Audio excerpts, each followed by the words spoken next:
So, Matt, last night I actually went to AI because I needed some advice about my dog. We were giving him meds to calm him down. We were going to cut his claws.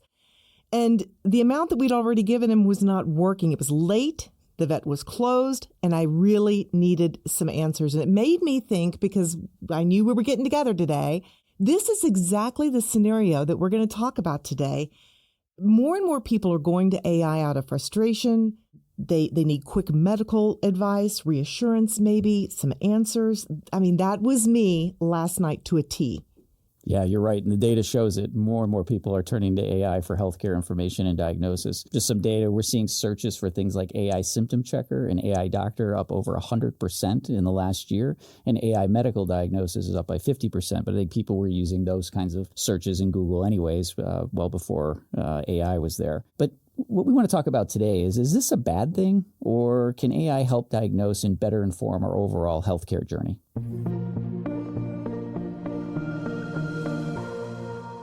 Hi, I'm Matt Eaves. And I'm Macy Jepson, and this is The Science of Health. Today, we are asking, what is the price of AI being the new front door to care?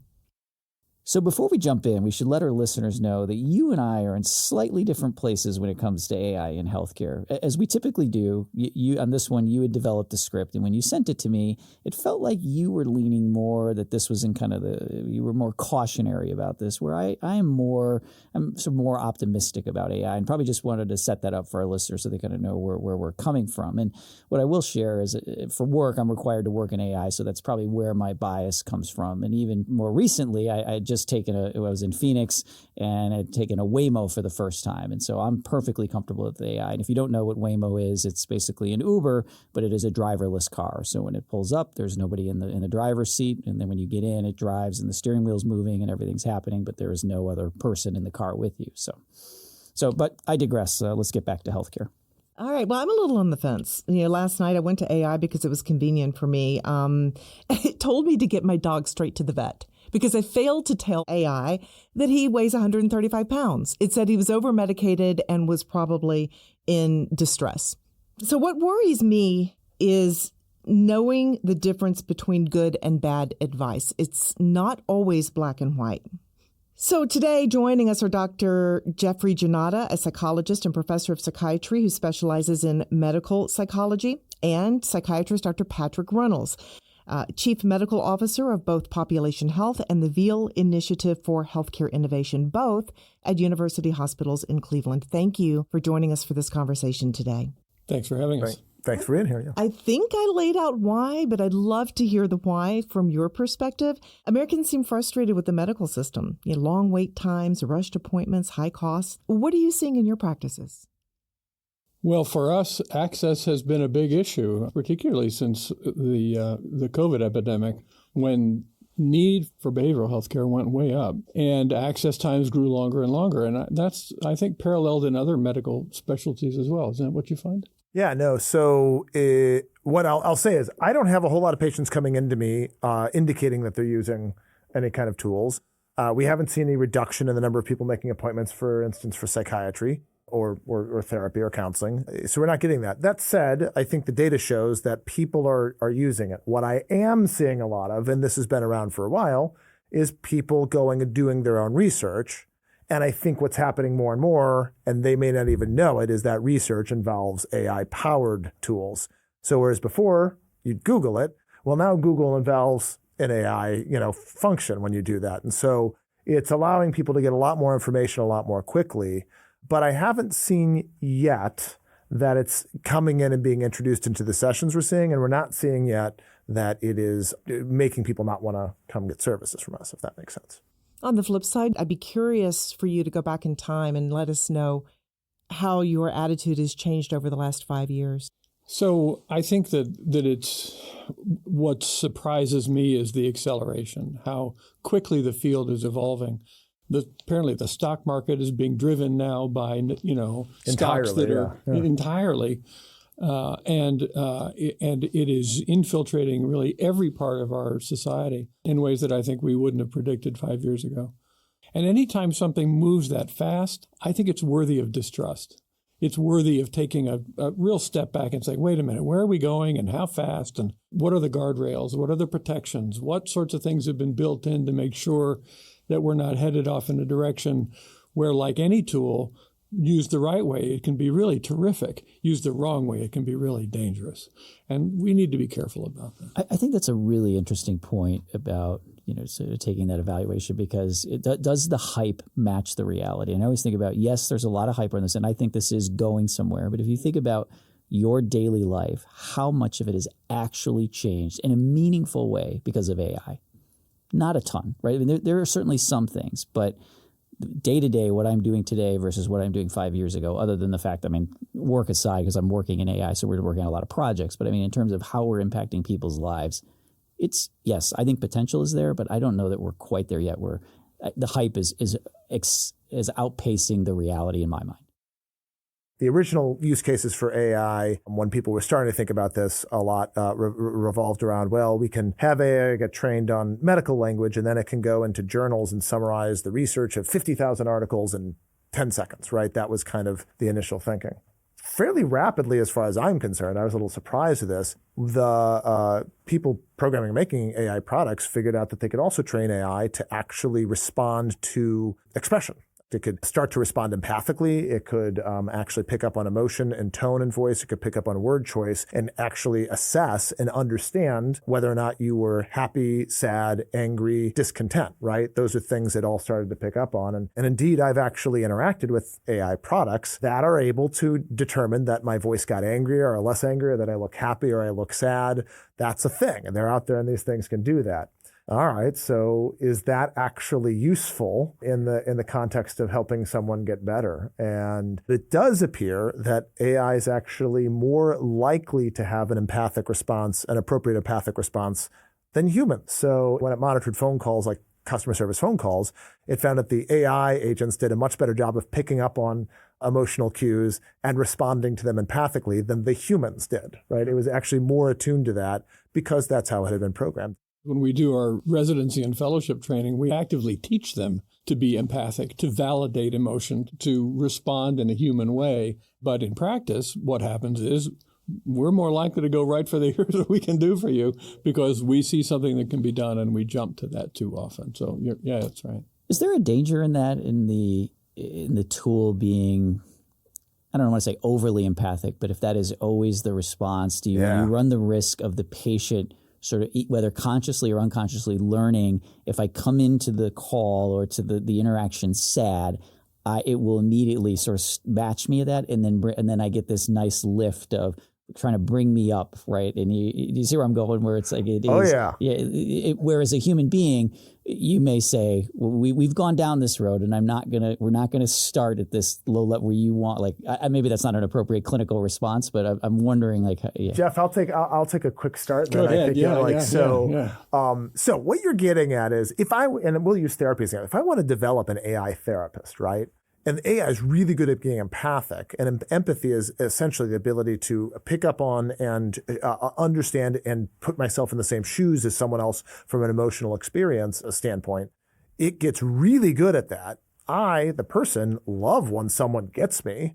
Yeah. AI gets really good at getting me, and it becomes a feedback loop that's very satisfying without necessarily being very therapeutically good for me. Yes. I think that's what you're getting at. Yeah, that's exactly. And well said. It's a thought I've had. Jeff, I don't know what you think about this. I mean, there's studies that talk about the dopamine release and other feeling good kinds of things when we have those sorts of interactions. So yes, I'm sure you're right that can be kind of a carrot that draws people in and is rewarding for them. I'm not sure there's harm in that. I think there may be harm in it if we go for only empathy and don't then use that empathic response and recognition of what someone's experience is and what their emotional state is to then take it to the next level. But is there data to suggest that people just call up to, feel good? Yeah, I mean, what was the Joaquin Phoenix movie, Her, right? Yeah. Where he just became enamored of this AI device and formed a relationship with it to the exclusion, and this is the issue, to the exclusion of real life interactions. So after a while, if you're getting everything you need and you're getting it quickly, then you may not be as willing or motivated to go out and go through the sometimes tougher job of making an actual human connection. And particularly in an era where people are lonely and isolated, more isolated than they ever have been, there's a risk that I think extends your point, that people will begin to replace the real value of all that goes with an honest human interaction with a sympathetic voice that they enjoy spending time with. I thought about last night after I got that response from AI that said, I decided not to give my dog more medication. And it said, good choice. You've made a very good choice. I can tell that you care deeply for your dog. Is there anything I can do to help you calm him down in the meantime?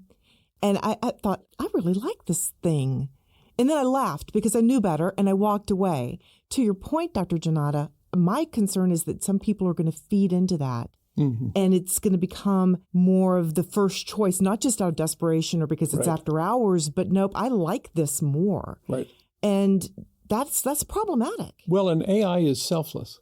AI is not going to burden you with its problems. It's only interested in yours.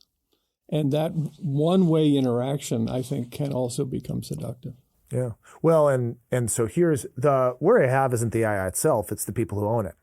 So am I going to go to the therapist who makes me work really tough and actually challenges me with stuff I want to avoid?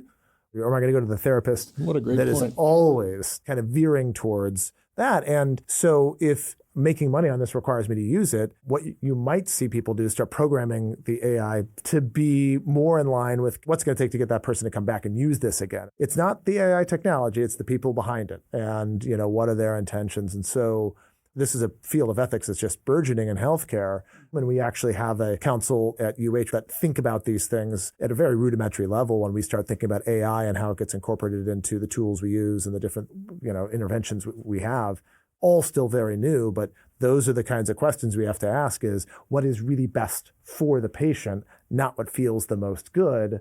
But how do you then have that tug and pull between the people that are programming the AI and the people that are wanting to use it for the betterment of the patients they serve, right? It's a great point. I mean, the reality is that good psychotherapy is not designed to just make people feel better. We need to challenge and help people improve and move, and that's often an uncomfortable process. AI isn't programmed to make people feel uncomfortable. Great point, because you get worried about the affirmation, right? It's this constant affirmation. It's like, this is perfect. It's helping me. It's like, well, you're not really being challenged, and we're not moving you along on, in terms of where you want to get to as a goal. We're just making you feel good. So I didn't think about that, but that is a huge risk because it goes to the bias too. Like I started out talking about, when I got the script from Macy, it was more leaning into, hey, here are things that have gone wrong. Well, I immediately went to ChatGPT and I could easily, and other AI tools, and I could easily find all of the articles that match my bias, right? Mm-hmm. So I was able to confirm I was like, well, and both are true, right? But if I'm only coming at it through one lens, then I'm sort of putting myself in the echo chamber, right? Right, the echo chamber problem. AI might massively exacerbate that and make you feel like that's not what's happening at all. Right? Yeah. So AI is only as good as the information that is fed to it. And Matt, this is kind of a question for you because you've got probably more experience in this than anybody in this room right now from what you do, here at UH. So what type of safety mechanisms are put in place to make sure that this doesn't get into the wrong hands and that the wrong type of information, gets out there? Well, I think to Dr. Ronald's point, I'm probably not as familiar with the safety mechanism, but I think when you talk about councils or people that are reviewing the AI and looking at it through a lens of, I'm not a developer of this, I don't have a stake in it, but I want to make sure it's giving the right information. I think that's where you probably get the best result in terms of, is this operating in a set of inside guardrails that we think are safe and appropriate? I think where we run into issues just from a technical standpoint of I go to ChatGPT or I go to Google or Gemini and I get this response that is either incomplete, unsafe, or even has bad information. And the reason that is, and Dr. Reynolds, you hit on this in the beginning, is it's crawling the entire internet. So you're not searching a behavioral health specific tool. And so you are getting articles as part of that. It doesn't know what's right or wrong. Yeah, it doesn't know. Yeah, that's exactly right. We think of AI as smart, and it is in a sense, but really all it's doing is you're telling it, go consume all this information, summarize it, or however people ask, and then give it back to me. Whereas in an environment of some of the tools you're talking about in behavioral health, The guardrails are we are only giving it medical textbooks, journals, and we are confirming that the only information it knows is from the same information that when you went to school, right, and learned through your fellowship and residency. That's what it's learning, as opposed to these articles that are written by folks that may or may not be qualified to opine on them. No, so we actually participated a little bit in the development of an AI-generated tool that was, the idea was it would be able to pick up on whether a diagnosis of depression. It would be able to listen to you, have an interaction with you, and be able to spit out and say, you're depressed, and the severity of your depression is this number, right? Its quality was entirely contingent on the inputs we gave it, right? And the inputs had to be a combination of the right medical knowledge and psychological knowledge and patients with depression, right? And so it had to be able to kind of experiment and play with and see what depression looked like in a lot of different ways, what the variation was and wasn't. We then had to give it information to say, that's what depression looks like, that's what non-depression looks like, and so on and so forth. But it was an incredibly intensive process to get it right. So that's an example of good data, right? Where carefully controlled circumstances, where we carefully measure depression and anxiety, and we use that as kind of the gold standard to teach the AI system what to look for. And in a range of depression, range of anxiety from 0 to 10 and so forth. And so we're very careful in research to make sure that we're bringing to it the kinds of learning that we can validate ourselves to make sure the system is learning what it should and picking up on things in the way it should, and therefore is accurately predictive of depression and anxiety scores.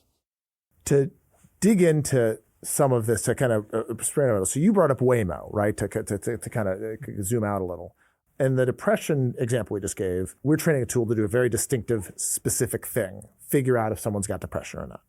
Waymo is actually not so different from that. Waymo's got so the AI involved with Waymo about this automated its job is to simply drive. So it is getting trained over and over and over again on how to navigate being a car in the city, right? That's what it's doing for. And in that regard, all of the input being put into that related to that task and the viability of that product was incredibly dependent on the degree to which that input is good. Right. And actually that reflects in the quality of Waymo. I just read an article not too long ago. Waymo's traffic safety record is way better than humans. It's remarkable. It's actually remarkably good.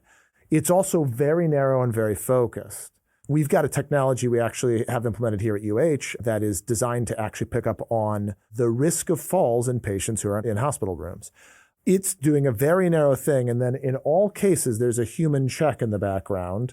And our preliminary data is that we actually reduced falls in a very small population by 78%, which is to say, that's awesome. That's way better than what we were doing, not with AI. So that's really cool. But it's also this very distinctive, very specific thing that we are having it do. That is very different than the generative AI or the large scale AI that is attempting to be something akin to a superintelligence, that is attempting to be almost sentient in that sense. And those get into very different spaces. Do either of you use AI clinically, like before a patient comes? I mean, are you using it for your own purposes? We already have trials, and clinicians here are already using AI to listen to conversations and summarize those conversations. That's we call it ambient listening. So there are clinicians here absolutely trialing some of that stuff in a sanctioned way and that's safe and all that. And what's it like to have a note written for me? And the good news on that is it looks like it saves a lot of time. It's not producing anything that the clinician's not checking or anything. So in that regard, that is being used. I'm not using it. I actually have tried to go in a few times to help write some stuff. And it is not float my boat at all. I have not found a way to tap into it in a way that makes sense. When you talk about technology development, could there one day be a product that is fed and know that they're getting legitimate, medically backed information? There's companies developing things that do just that, like that are able to give medical advice or, on any range of things. And the question is what's the level of comfort of me, the actual provider who might be responsible for that patient, in what that advice looks like? When you get into that kind of thing, it has to be prepared to get information that is potentially all over the board. So the question is, how big, how grand do you make the AI's capabilities? The grander you get, the more likely it is to make an error. So if you want to come and get a medical advice, even on something like, and I use this example all the time, hey, I'm taking my medication in the morning. Is there any problem if I switch to the evening? That seems like a really simple question. And I would love to have AI be able to answer that for you. The question is how do you know the question you're asking is absolutely correct for that patient? That nuance is really tough. That AI has to have a lot of information, has to have a lot of practice. We then have to run a lot of tests to see if we can break it.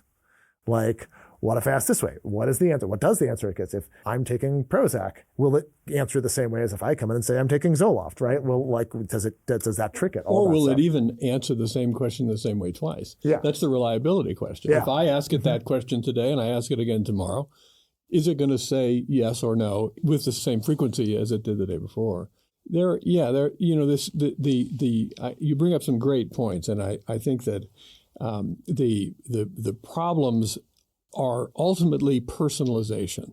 How can AI possibly know all the different variables that may actually be really important to know? Frankly, the other side of that risk is that people input personal health information into a system that's probably as wide open as Facebook.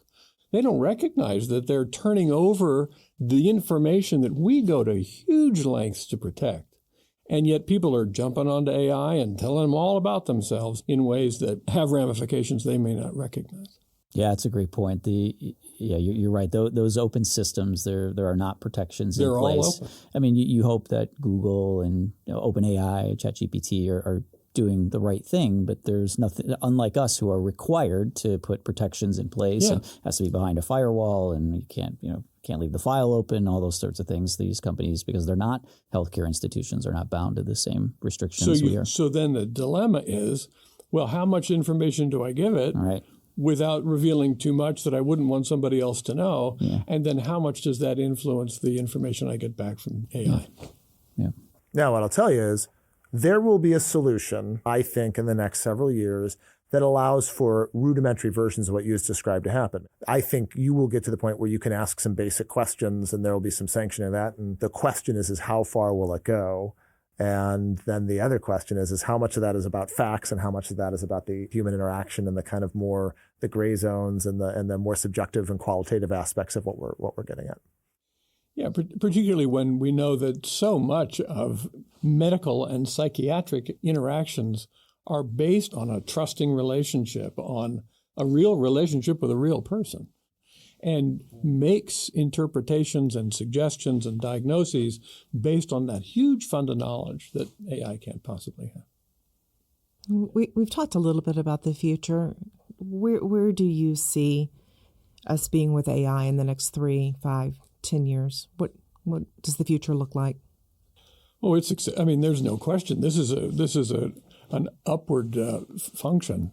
This is being used everywhere. I was in San Francisco last week, and there's Waymo. Just back to that example.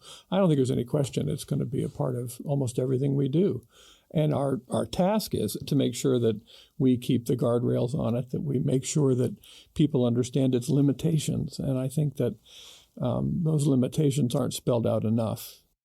I kind of categorize it into different things. I think that the near-term promise of AI is its ability to either do things humans can't do efficiently at all, or to do things that are unpleasant for humans to do. It's not to denigrate anybody's job, but like scribing is something that is much less efficient to have a human do than to have the AI do, like doing some of that work. Summarizing the data in 50,000 papers on, say, cancer is something that is insane amount of work for a human to do that AI could do very quickly.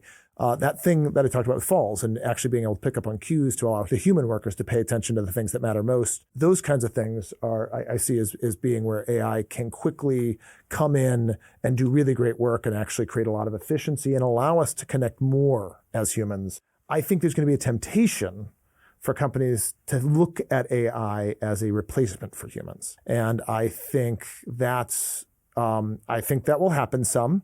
And I think what people will learn is that that's not so simple, especially in the near term. I believe deeply in the research I know, and what I know about human behavior is that our brains are very accustomed to actually being connected to real other humans. I think for the most part, it's not going to work out like people thought. That it turns out the complicatedness of the world and the need for human interaction as a key part of what we do is going to eventually be a lesson we learn as being really vital, and that I don't ever see AI replacing. But I do think people are going to try at least a little. Yeah, it makes the important distinction between AI as a tool in an interpretive sense and AI as the practitioner in a generative sense. And I think that we've got to keep that line very clear. It's a good tool, but over-reliance is a problem. Yeah, on that note, and Dr. Wells, I think we talked about this in a previous podcast, but does like AI, we're using it more and more. Does reliance on an AI or even the phone book in your phone, does that lessen our mental capacity or our ability? Like, are we, maybe to put it bluntly, are we becoming dumber because of these? If we keep using AI for everything, are we not challenging our brain? As a clinician, does that worry you? Absolutely. So yeah, I think it's a huge issue, and that's why I think as a tool, clearly delineated from the real processing that cognitively and emotionally we all need to do, we've got to keep that line of demarcation pretty clear.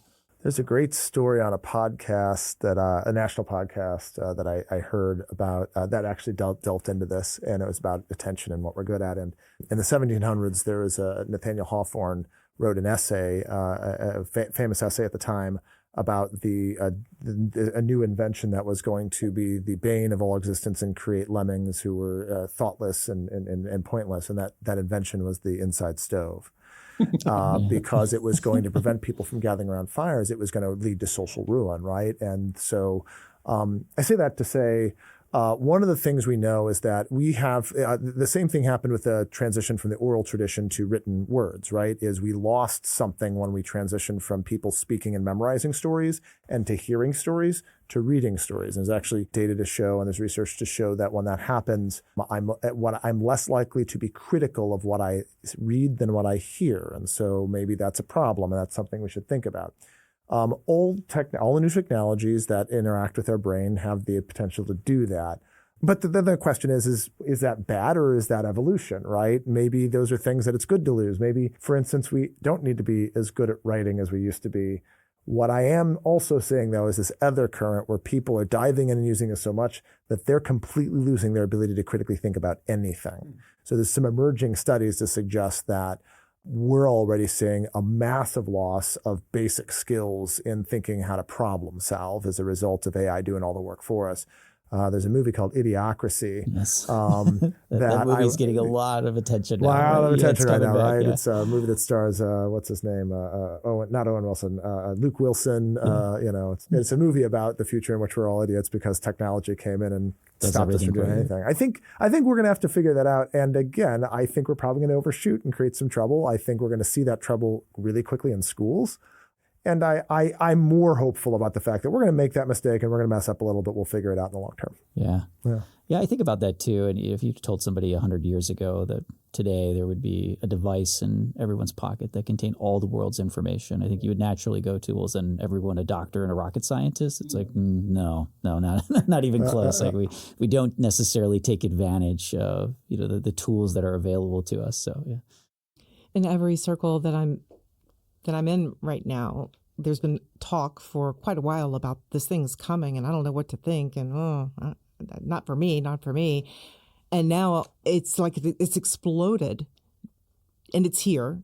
And as someone on our team just said, they used this example, this new teammate is now off of probationary period and is now on the team. It's here. So what would your advice be to your patients to use it carefully? Well, just taking off of Pat's point, to continue to think critically, to think independently, to reach your own conclusions. It would be number one. I think the second would be never rely on a single source. We know that when we get data from multiple sources, converging information, we're much more likely to reach a decent conclusion. So don't use just one source, and check it out with a human. is a fair takeaway from a mental health and behavioral health standpoint. And you're talking about no single source of truth. It doesn't mean just use 2 AI tools. Like it's Right. I mean, and I'm being sincere when I say this, but I think in the beginning of our conversation about the challenging and not necessarily just affirming, like having that human being as part of your behavioral mental health journey, a professional or a human being professional is important. Is that fair? Is that a fair takeaway? Yeah, I think it's true of all healthcare. Okay. I think there's going to be times when little things, are manageable without, pretty transactionally. But the bigger the issue is, and the more complicated your problem is, the more vital that human connection is going to be. Thanks so much for being here, Doctors Jeffrey Janata and Patrick Runnels of University Hospitals Cleveland. We appreciate it. Great discussion. And we'd like to remind you that you can find and subscribe to this podcast wherever you get your podcasts. Search University Hospitals or The Science of Health, depending on where you subscribe. For more health news, advice from medical experts, and the Science of Health podcast, go to uhhospitals.org/blog.